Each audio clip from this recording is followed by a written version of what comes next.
Master Chief Hill, right? Today's going to be a bit of another discussion video. These are just some thoughts that I've been thinking about a lot. I just need to kind of get off my chest and just, share it to all of you. And who knows, maybe some of these ideas will be very helpful and interesting to all of you. And as you could probably see from the title of this video, I've been watching a lot of Walking Dead lately. So recently I've been going through and rewatching the entire series, the TV series that originally aired on AMC. It's sort of gotten me to use examples from the series in my, personal conversations with people that I know.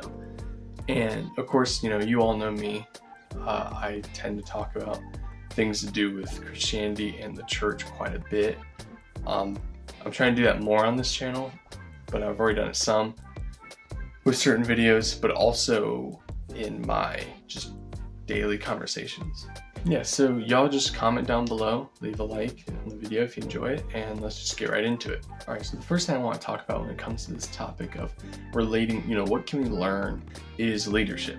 So obviously, the first thing I need to say before I actually say my main point is that obviously the Bible is the only guidebook that we need when it comes to our church leaders, pastors and elders, things like that, obviously. But at the same time, there is still some cool little themes and things that you can pick apart and notice within the story of The Walking Dead. So I'm going to compare two characters, those being Rick Grimes and Negan, who was introduced in season 7. So what I noticed rewatching the series about these two is that their leadership, they're both leaders, right? They both have their own communities of people.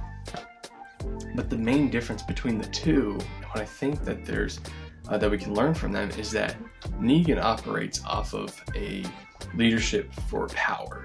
He is in leadership to hold power over the people and for them to get into this mental space of believing that they need him for protection in this case, but it could be for anything else when we relate that to our modern day.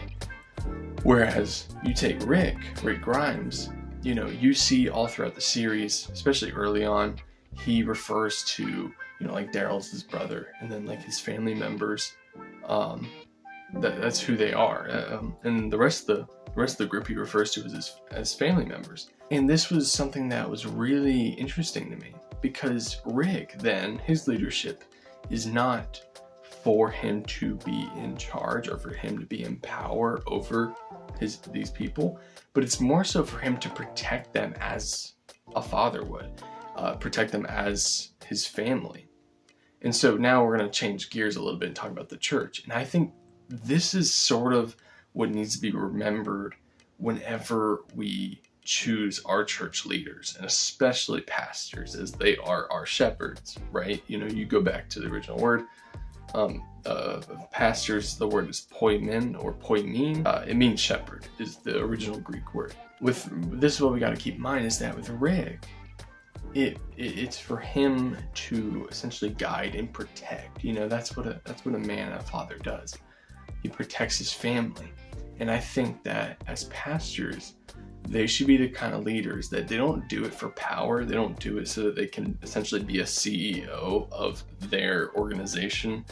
I often say that churches essentially sell their product, which is their style of worship, or their logo and their name, and that all plays into it. It should be less about that for them, and it should be more so, this is a man that sees the dire situation that we are in spiritually and wants to guide these people as his family.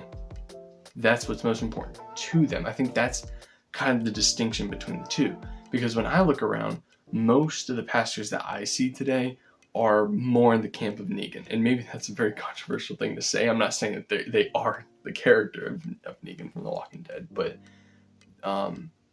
when it comes to that style of leadership, I do think that there is a lot more in common with his style versus someone like Rick Grimes. Hey everyone, this is Editing Engage here, and as I was rewatching this portion of the video, I just wanted to make it a little more clear and kind of voice this part right here just so it made more sense. But I just wanted to make it a bigger deal where, you know, the style of leadership that Negan has is very much, you know, he takes over.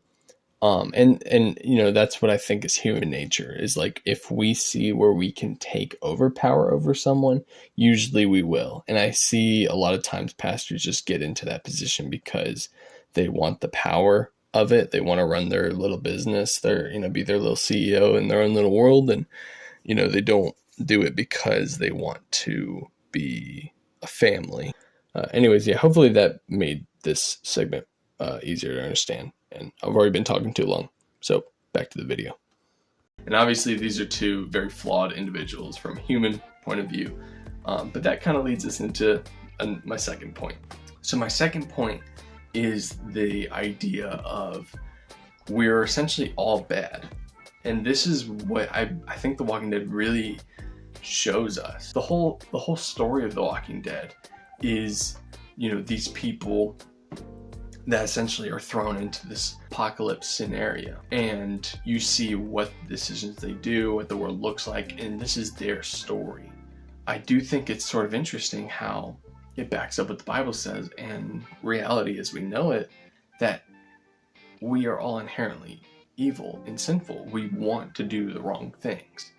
And for you know, I have no doubt that if it were us, you know, humanity as a whole, we would make similar decisions.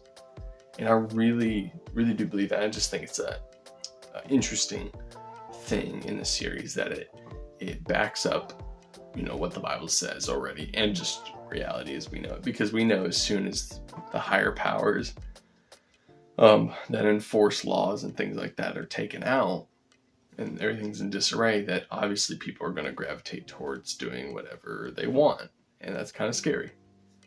So yeah, I think those are kind of the main points that I really wanted to talk about. They've just been, you know, some things on my mind that I've been just talking about over and over, you know, both in my head and to some of my family members, which by the way is why I'm recording this video super late at night. It is currently like 12:30.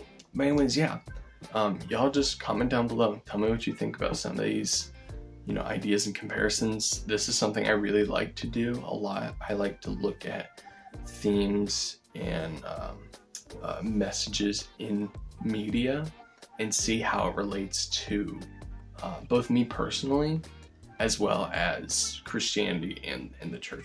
So with all that being said, hope y'all liked the video. Be sure to engage that subscribe button, and I'll catch y'all in the next video. God bless.